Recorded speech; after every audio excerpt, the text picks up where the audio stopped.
अस्सलाम वालेकुम जी। वालेकुम अस्सलाम जी।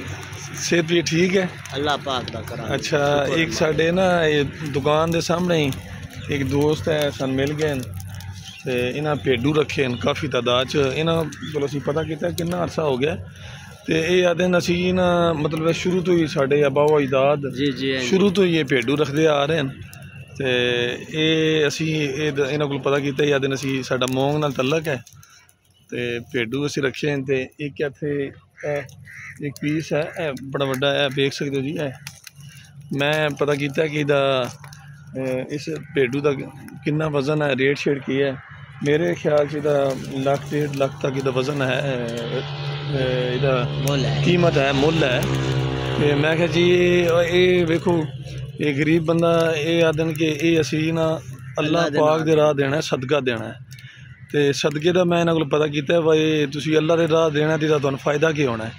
और इन्हें बड़ी प्यारी गल की है, ये आदन कि जिसले भी तुसी कोई चीज़ छोटी तो छोटी भी तुसी अल्लाह पाक दे राह देंदे हो ना, तो अल्लाह पाक जिन्नियां तुहाडियां बलावां मुसीबत हैं वो अल्लाह पाक जिहड़ा है वो अपने जिम्मे लै लैंदा है। वो मतलब है वो उन्हां बीमारियों तो अल्लाह पाक, उन्हां बलावां तो अल्लाह पाक बचा लैंदा है।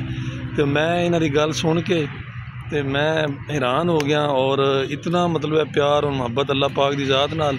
इस तरह ही अगर तुसी इन्हां चीज़ों तो बचना है, इन्हां बलावां तो बचना है, गुनाहां तो बचना है, बीमारियों तो बचना है, तो तुहाडे कोल अगर जिन्नी इस्तेदाद है तो तुसी वो अल्लाह पाक दे राह सदका करो, अल्लाह पाक दे राह दिओ।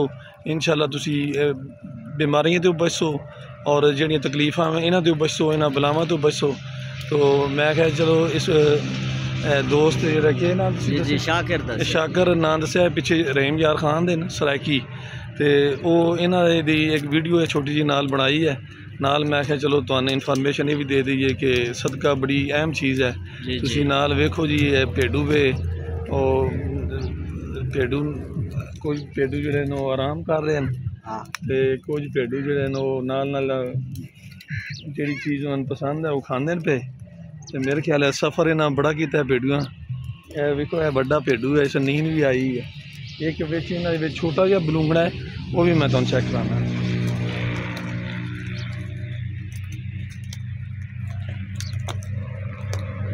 बड़े शरीफ जानवर ना जी, मारते भी नहीं है। वेखो जी छोटा जिहा भेडू शेरू, माशाल्लाह जी। ओके जी, अल्लाह दे वाले जी।